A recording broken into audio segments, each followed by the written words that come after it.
माँ, मैं जिंदा हूँ, मुझे कब्र से बाहर निकालो, मैं जिंदा हूँ। सपने दे रहा रोज के अरे मम्मी मैं जिंदा हूँ, मुझे चौंकाड़वा दिया था ने, मुझे नहीं करवा तो ले।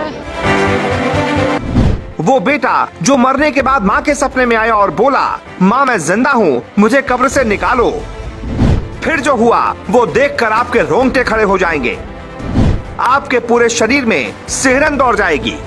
क्या कोई शख्स मरने के बाद जिंदा हो सकता है? क्या कोई दूसरी दुनिया में जाने के बाद वापस लौट सकता है?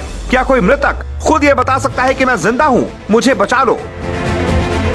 आप सोच रहे होंगे कि हम ये क्या पूछ रहे हैं, ये क्या बोल रहे हैं, तो आपको बता दें ये हम नहीं, उत्तर प्रदेश का पूरा हाथरस पूछ रहा है, क्योंकि यहाँ एक बेहद ही चौंकाने वाला मामला सामने आया।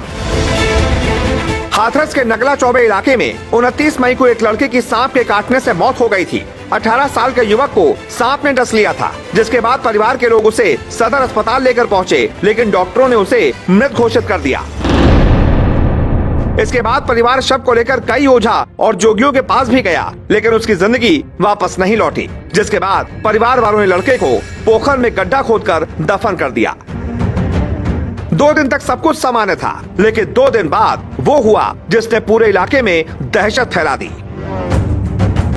मृतक की मां का दावा है कि घटना के 2 दिन बाद से ही उन्हें सपने में उनका बेटा दिखाई देने लगा था, जो रोज सपने में आकर कहता था, माँ मैं जिंदा हूँ, मुझे कब्र से निकलवा लो। ये सांप ने खा लो भैया। अच्छा जी। फिर हम लैब डोले जाए चारों लोग। अच्छा। बाई ने पे डॉक्टर ने पैसा बनता, फिर बाई ने मना कर दी। अच्छा। फिर लाके हमने घर रख लो, फिर सवरे कह रहे हो लगा दे जाए। अच्छा, फिर उसके बाद क्या हुआ? अब इनको निकाला क्यों जा रहा है? सपने दे रहा रोज के। क्या कह रहे हैं? अरे मम्मी मैं जिंदा हूँ, मुझे चौंकाड़वा दिया था ने। अच्छा। मुझे नहीं करवा तो ले। ये सपने से क्या आपको आते हैं? घर में सबों को आते हैं? घर में आता है, मोहल्ला वाले ने आते हैं, झाड़ू वाली आए। अच्छा। हाँ। तो फिर उसके बाद आपने क्या किया? हमारे भैया दिल गवाई हमने कही, हम तो कह रहे निकालो छोरा। अच्छा। सिर्फ माँ ही नहीं, पूरे मोहल्ले में आसपास के कई लोगों को मृतक ने सपने में आकर यही कहा कि माँ मैं जिंदा हूँ, मुझे कब्र से निकलवा लो। पूरे मोहल्ले में ये जानकर दहशत फैल गई। इसके बाद आनन फानन में अगले ही दिन प्रशासन की अनुमति से कब्र खोदी गई, लेकिन फिर जो हुआ वो देखकर सब चौंक गए। कब्र में मृतक की लाश मौजूद थी और वो पूरी तरह सड़ चुकी थी, जिसकी वजह से लोगों ने वापस उस लाश को गड्ढे में डालकर ऊपर से मिट्टी डाल दी। आप बॉडी को निकाल रहे हैं? क्या पोजीशन है उसकी? बिल्कुल सड़ी हुई बॉडी है। अच्छा। फिर ये लोग बोल रहे हैं कि निकालो। हमने इन लोगों से बोल दिया था, मैंने की भाई बॉडी सड़ी होगी तो हम लोग निकाल नहीं पाएंगे। अच्छा। इन लोगों से बोल दिया, मैंने की हाथ इसका निकलेगा और मैंने की पूरी बॉडी सड़ी हुई है आपकी, अगर आप लोग और प्रेशर गिर रहे हैं तो हम निकाल देंगे, ऐसी कोई बात नहीं है। निकालो ना भैया फिर। अब क्या पोजीशन है? अब बिल्कुल पोजीशन ये है कि सड़ी हुई बॉडी है।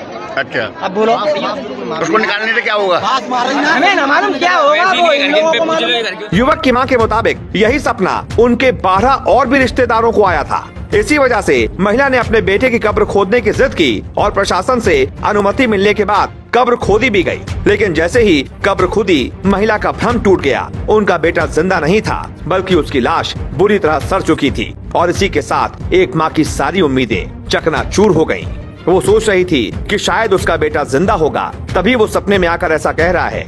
जैसे ही कब्र खुली, माँ की सारी उम्मीदें हमेशा हमेशा के लिए उसी कब्र में दफन हो गईं।